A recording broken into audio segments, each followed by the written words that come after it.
Welcome to the Research Works podcast, brought to you in association with the Healthy Strides Foundation.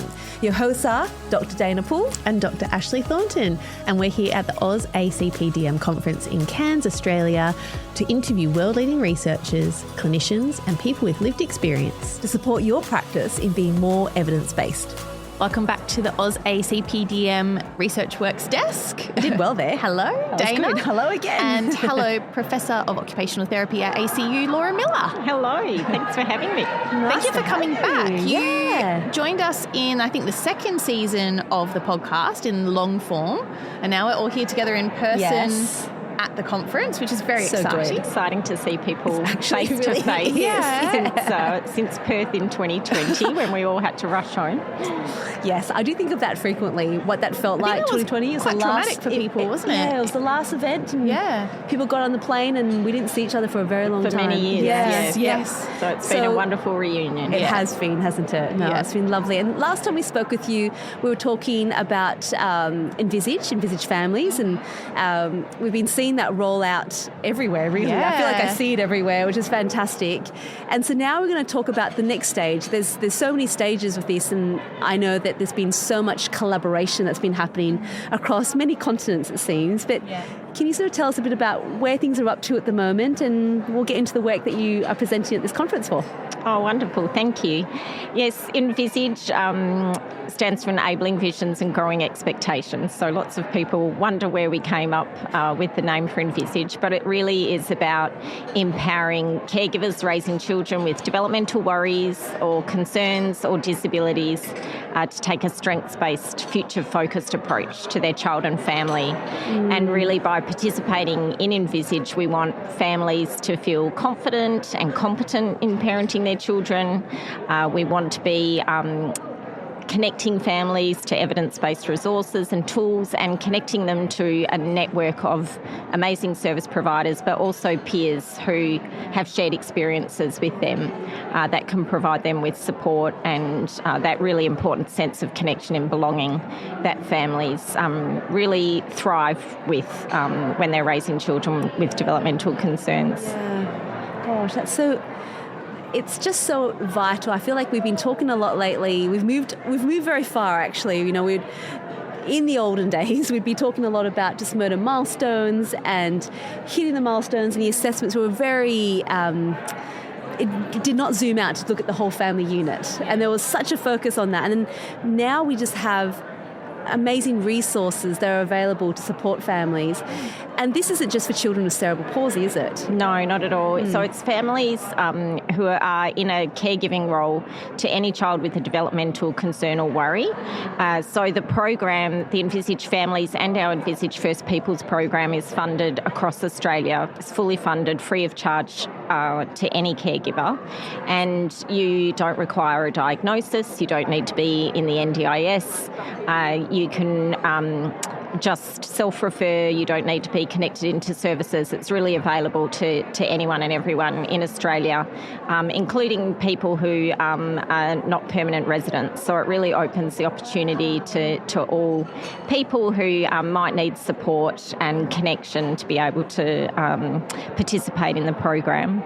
And we have been very fortunate in receiving that funding to roll out ENVISAGE after we did our pilot program through COVID, actually, which we did online. Our program now is run both online and face-to-face, so families can choose what kind of program they'd like to participate in.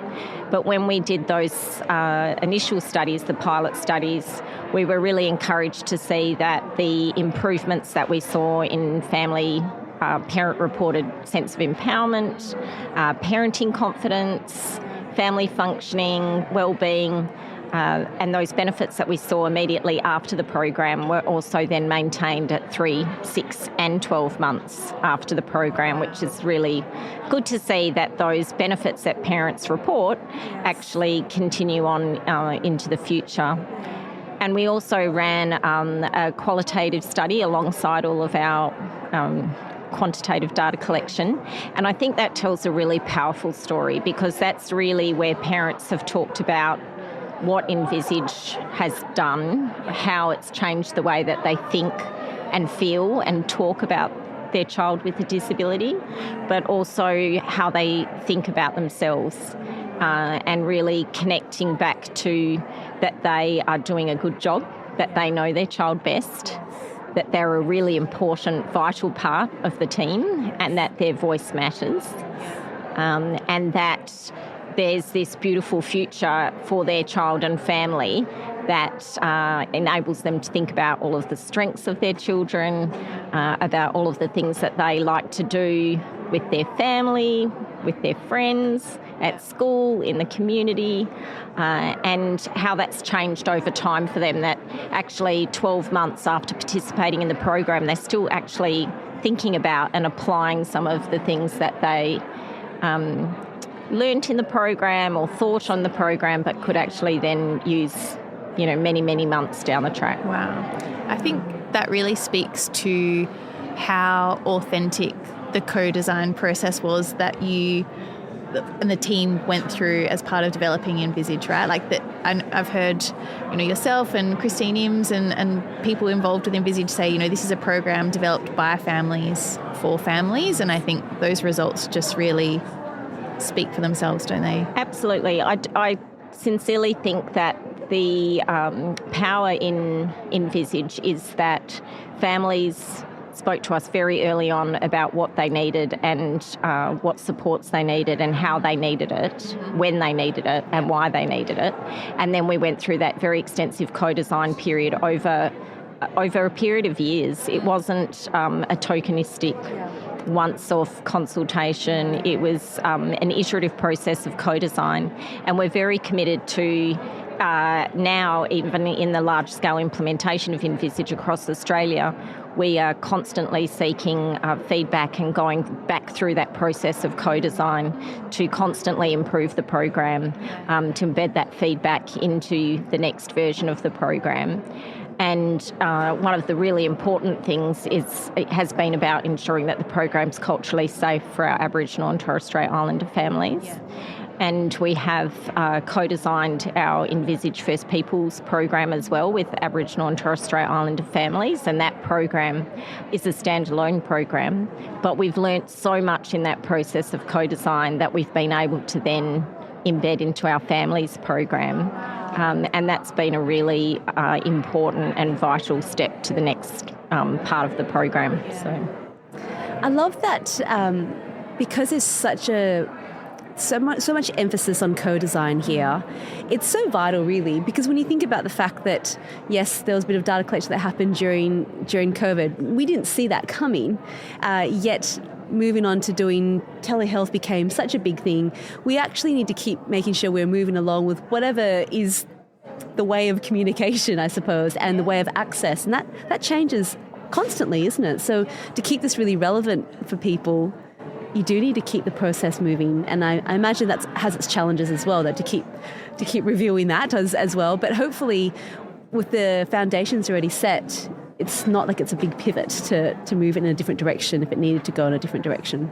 No, and we really do want to be responsive to the needs of families at the time, and in the place that they need services. And ENVISAGE is co-facilitated by parent peers. So more than half of the staff who work on ENVISAGE have lived experience of raising a child with a developmental concern or disability. So we say that ENVISAGE has parents' fingerprints all over it, and that's really is how we have approached the program and continue to develop it. Yeah. And another example of that is that families told us, this is great, we're thinking about things differently, we're doing things differently, and then when we're going to our service providers, we're having conversations in a different way, and we're not being met in the way or with the same ideas that we've talked about in the ENVISAGE program. And they said, so we would really like you to develop something for service providers. So what we've spent the last 2 years doing is co-designing ENVISAGE for service providers, and that's an adaptation of the Families program to really upskill clinicians working with families raising children with neurodevelopmental disabilities to think about these things in that way, and how we can work in partnership with families, in a true partnership with families. And so, yes, that's been a really exciting next iteration of the Envisage co-design. So. That's so good. Because we need to make sure that as clinicians you actually know what resources are out there, that's one thing, but also to know what best practice is. And I suppose knowing what best practice is a challenge in itself. This morning there was a session that you were on the panel for, and it was facilitated by Rachel Byrne, also has been on the podcast before, and it was about early intervention, ask me anything. And there's a lot of talk around, I guess, what best practice might even be and how we even define that. And I know you're sort of looking at some work there as well. What are the developments there apart from Envisage for clinicians? There's a lot of resources available for clinicians, and I think the important thing is having spaces like AusACademy to come together where we can learn together and have difficult conversations about some of the things that are challenging in our clinical practice, and how do we implement best practice in an environment that can be quite challenging, whether that be the political environment or the social environment or the funding environment that we find ourselves in. And so I think it's really important that we come together and share all the good work that is going on. And I think that good work is continuing now with the review of the best practice guidelines in early intervention, and Christine Imms and her team at the University of Melbourne is partnering with some excellent partners to lead that work around reviewing those best practice guidelines in early intervention. And so I'd really encourage everyone who's here at AusACademy and working in clinical practice across Australia to be part of that consultation and really be involved and be able to talk about some of the things that we know are difficult to implement, but we know is best practice and really serves the best outcomes for our families. Gosh, that's really exciting. Yes. So, Laura, what's next for? I feel like Envisage is, as we've discussed, forever evolving and adapting to meet the needs of families, but also now service providers. What's next for Envisage and the work that you do? Well, I think that Australia is a very large place, and we know that in order to be able to implement Envisage as a program and also the ideas across all states and territories really is about building capacity in local communities. So we have a lot of work to do in terms of training facilitators and building local community capacity so that Envisage is sustainable into the future. That's really important. And that includes going regionally and into remote areas and partnering with organisations that have good connections into communities. So that's an important next step. And we're doing that already, but like I said, Australia's a big place, so we've got a lot of work ahead of us. There's the partnering with our First Peoples communities across all states and territories. Every community is different and has different needs. And really we're working with local community champions around whether our First Peoples program is meaningful and relevant to them and what needs to change and how might that look in their community. There's the service providers program that we would like to see implemented so that all service providers that are working with children and families have access to this program and this community of practice where we can learn together, continue to learn together and support each other. And then there is a lot of international interest for Envisage as well. So translating Envisage into different languages. So we're doing that in Australia already. We're partnering with Community Hubs Australia, and we're doing translations in Vietnamese and Arabic at the moment.